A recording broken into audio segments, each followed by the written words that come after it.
Hi, everybody, and welcome to another artist talk. Tonight, we have the pleasure of talking to artist Lee Welch. And Lee is our artist in residence at NCAD, and he is also our curatorial assistant. So we're really lucky to have him on board. And yeah, tonight he's going to tell us all about himself, his work, and his what he's showing in the exhibition. So, Lee, how are you? Okay. Yeah. Yeah, it's just another day. Yeah.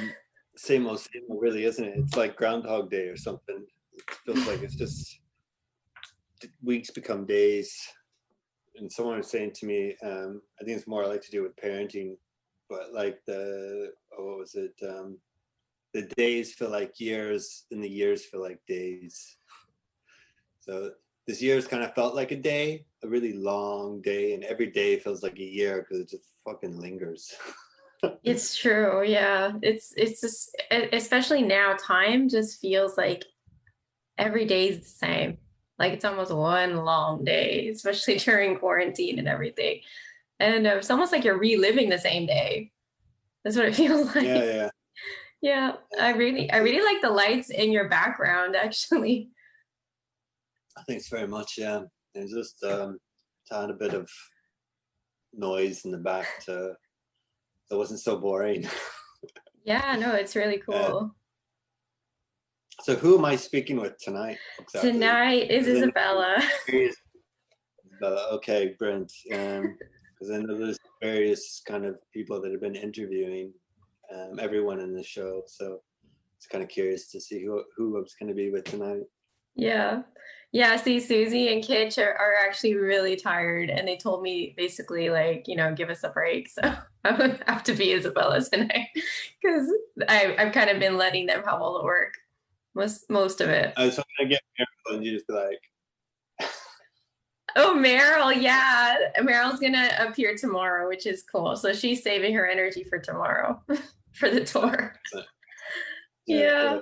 So giving them the night off. And so Lee, do you want to tell us a little bit about yourself?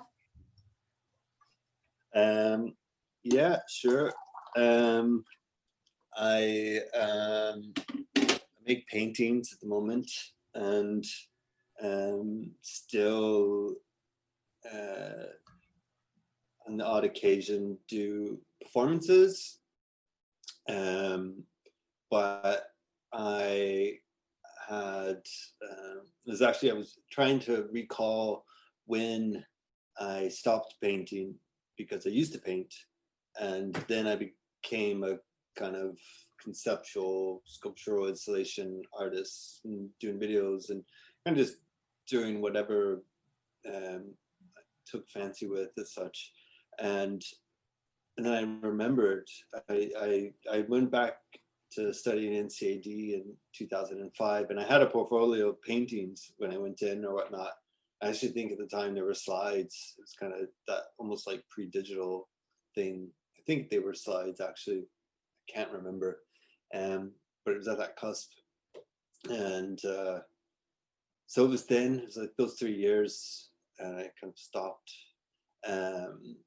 But on kind of starting family, I started to pull focus on things that I was doing, because I have a kind of a vast array of interest. I kind of get excited about things and try to delve into it and take it on.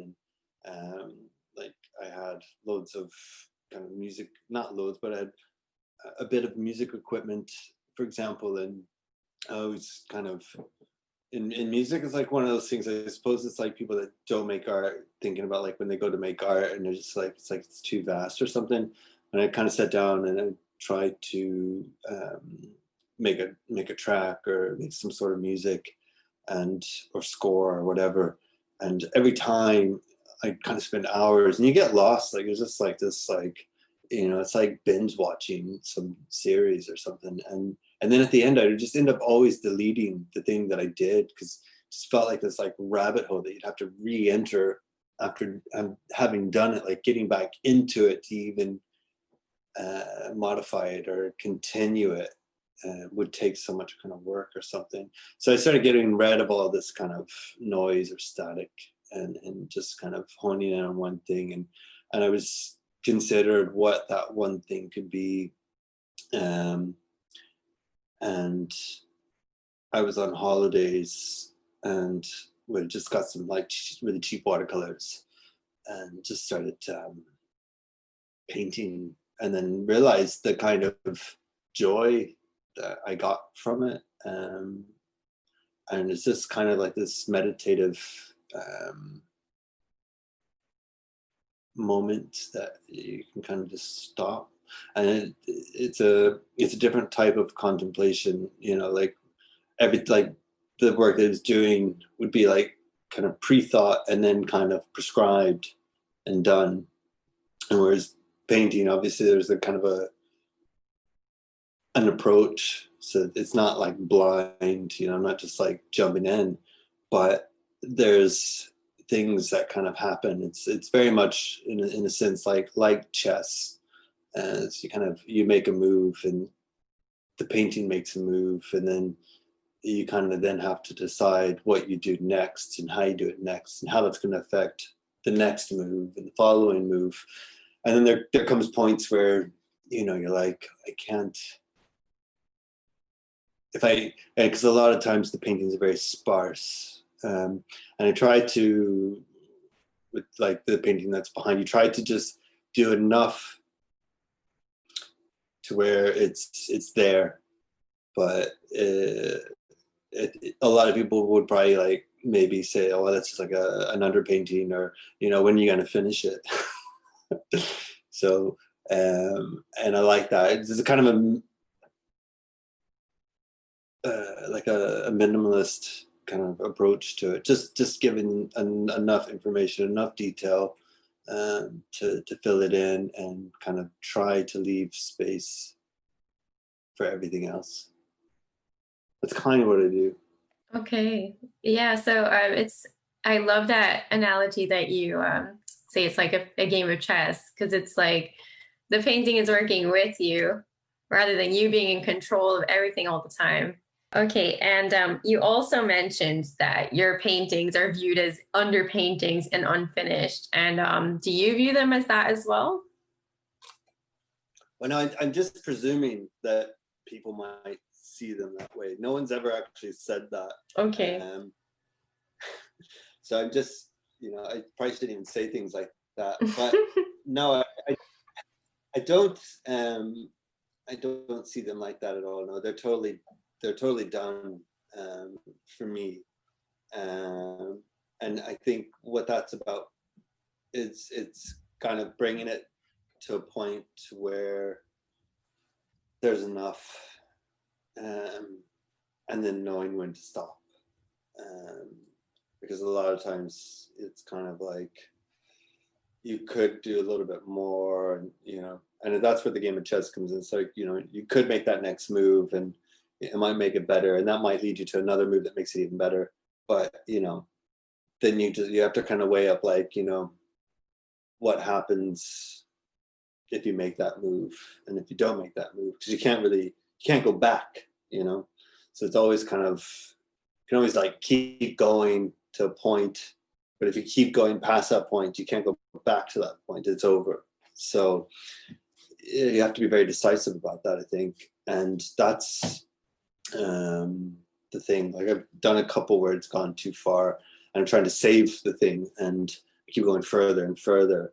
And during this last year was kind of like a thing where I was trying to do that, like to kind of go past that point where I stop a lot of times, and try to make them thicker, not like physically, but just more on the surface. And then I have these two paintings going, and one I've kind of taken maybe too far, and it'll probably either become something else because I think the image just isn't right. And another one, every time I paint on it, it just looks the same as when I painted it the night before, and the night before, and the night before. So it's this weird thing where it's like I'm painting it, and I'm spending loads of time on it. And normally I just paint in one session. It's just like I get in and I get out and it's done, because there's this kind of I find like there's a tone or an atmosphere to that moment, and I'll be listening to a song or something while I'm doing it. So it's very much in a kind of certain pitch. And then to try to read moment is, it's very difficult. And like if you're in a shit mood the next day, or if you're in a shit mood and then the next day you're in a good mood, it doesn't really kind of congeal together. It's can be conflicting. So I find it, on one way, it's kind of easier just to get it done. And these, like lately, I haven't been able to do that. I kind of have to do these things in steps. So I think maybe that's what I'm finding more difficult. But it's fine. It's been a tough year for actually making work for me. And I've made a few things towards the beginning of the year, and now at the moment it's kind of like on pause or super slow play, like, you know, it's like very, very slow. And I think that's okay. I'm not hung up about it. I don't think people need to be overproductive, and that's really only good for auctions after you die, and that doesn't benefit me. I totally agree with that. Like, you don't need to be overproductive, because like, yeah, you can just make it loads of work endlessly and not really stop and think what you're doing and why you're doing it. And that doesn't help you as an artist at all. Yeah. It's true. And yeah, knowing when to stop, you saying that is so important, because I think a lot of artists don't know when to stop. And knowing when to stop is even an art form in itself. And yeah, and that's what we were talking about earlier as well. It's like editing. So you kind of come with stuff, and you know, you come with too much so that you can take things away, you know. Where, I mean, obviously painting is different. You can't kind of come with too much. You kind of have to bring it slowly or whatever. Stupid analogies or something. But anyway, yeah, it's that kind of thing where, yeah, the balance, right? yeah, balance is everything. Okay, that's great. Thank you. And I know that you're really interested in capturing an emotion, and that's what I read in your statement anyway. And you don't consider your work to be portraits, but they are capturing rather an emotion. Yeah. Is that right? Well, yeah. I mean, I think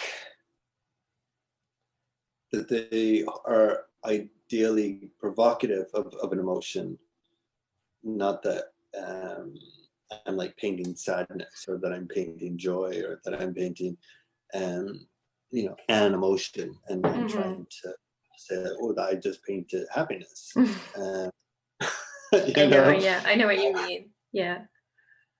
And so I think the person, or the, you know, like, subject of the painting is usually a person or a figure, and so it's not so much like a portrait in that sense. I think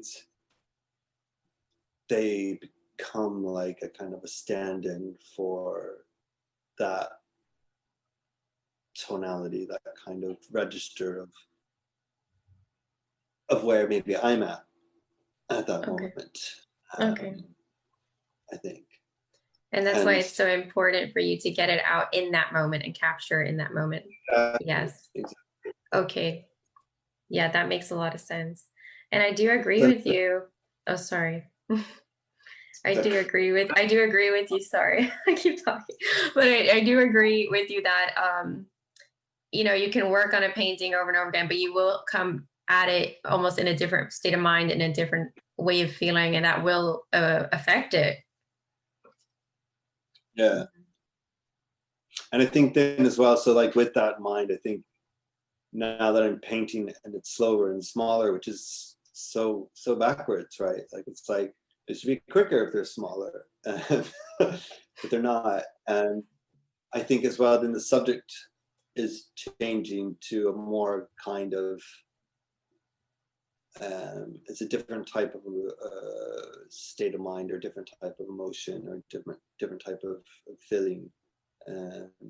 It's more one that I suppose is similar to 2020, not, that it just like this kind of this lingering state, not that, the chaos that's ensued throughout this year, but because it's just bewildering to even think about, like I remember like 2017 or something, a few years ago, and it was like all these like magnificent musicians were dying, and it was like the year of like, amazing musicians passing away, and it was like this weird phenomenon or something. And like this year is just like a phenomenon of, I don't even want to say, like, it's like that word you shouldn't say out loud or something. It's just like, who knows? It's hopefully it'll pass. Yeah, I know. I think we all feel like that. And how has it been being the curatorial assistant for this exhibition and for our MFA class? And yeah, it's pretty smooth sailing. Everyone is pretty self-sufficient, and like as I was saying, so I kind of coined myself as the curatorial assistant for a reason, because I think when someone's invited to, and this is like one of like the third one that I've done with NCAD and MFA, when you're being invited to curate like an MFA program or something, you're not really curating it. Like, fundamentally everyone's got their own kind of objectives, and they're on their own course. And I think like it really kind of maybe dawned on me in a different way from the other ones. I mean, obviously I let everyone do what they wanted to do in the other ones as well, and you offer guidance or whatever, but it just comes maybe personally, it was like, oh right, like I'm here as a kind of a guide, and it's like, oh, I know this great place over here, you should go check it out, while you're on holidays in my little arena or whatever, and you're like, it's like a tour guide, and you're like, hey, oh, you like pizza? It's a great pizza joint over here, go check it out. So, and that everyone has their own practice, it's like at that level everyone has their own kind of voice, and it's about refining it and allowing still a little bit of freedom and play within that. And obviously, like if I felt one way to push something, I would have said it, but I think everyone was pretty much focused on what they were doing, and there was nothing that needed to be hugely altered as such or whatever, or maybe those are the wrong words, I don't mean to be offensive in any way, and that most of the things that I kind of put out there, people took on board, so that made it nice for me, like there was other times that done things with people and people don't listen, or they don't care, or they're too busy or whatever, and it's just baffling. But anyway, and not that they didn't listen to me, but other things, and that's fine. And maybe that's a lesson that I needed to learn, maybe not so much for them. So it's been very good. And I think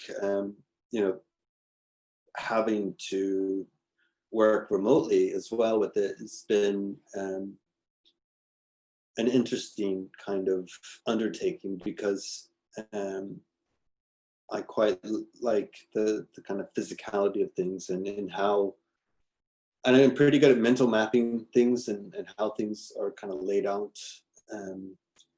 But there's this, there's a thing when you're actually there that would be really, maybe obvious than if you're not there. And I think like maybe I'm just illiterate somehow, excuse me, because it happened to me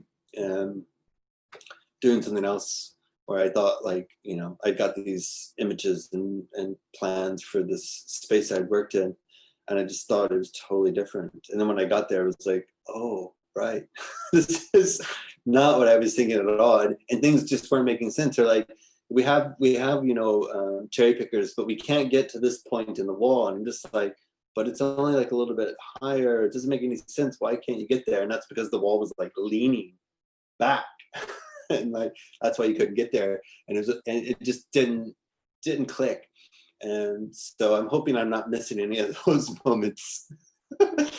But, you know, from all the video and kind of the video chats that I've had with the show, it looks really good. And there's a nice kind of relationship between things as well. So yeah, no, it's been great.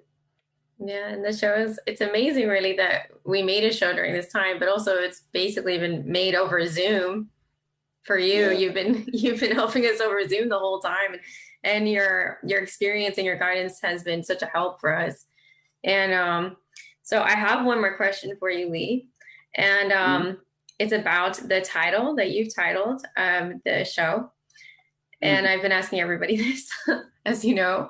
And so what does the title "We Are Solitary" mean to you and for your work?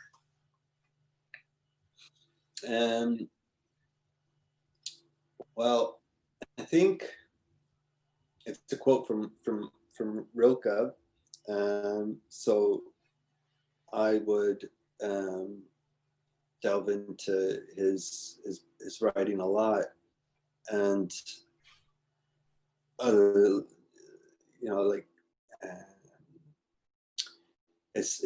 I'm spacing at the moment, and it's not enough to be pushed along, I think is the name of the painting behind you, something of that nature. I think that's one of his quotes as well, from one of his poems. I should know it, but anyway. And I think a lot of those paintings that I made last year for that show are quite they resonate more now, in a sense. And I always think, like, when I'm making these works, that they're kind of like these. I was really into Dr. John Dee, and he was into scrying and looking into this kind of black obsidian and talking to angels and kind of scrying, it's called. And I made this piece that was just like a replica of his obsidian mirror. Obsidian's kind of like a black volcanic shiny rock, and obviously it's not volcano, my one, but the one I made.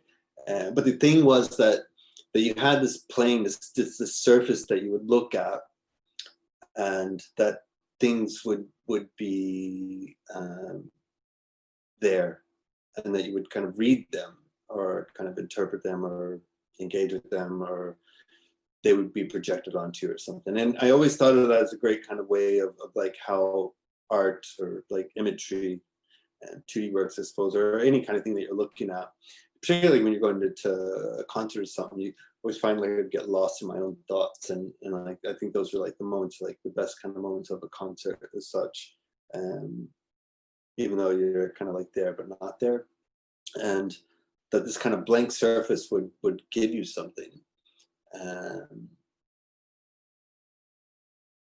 And I think, yeah, so a lot of his writing would be, and his kind of thinking would be about solitary, and that idea. And we are solitary, what it means to me, it means we are solitary.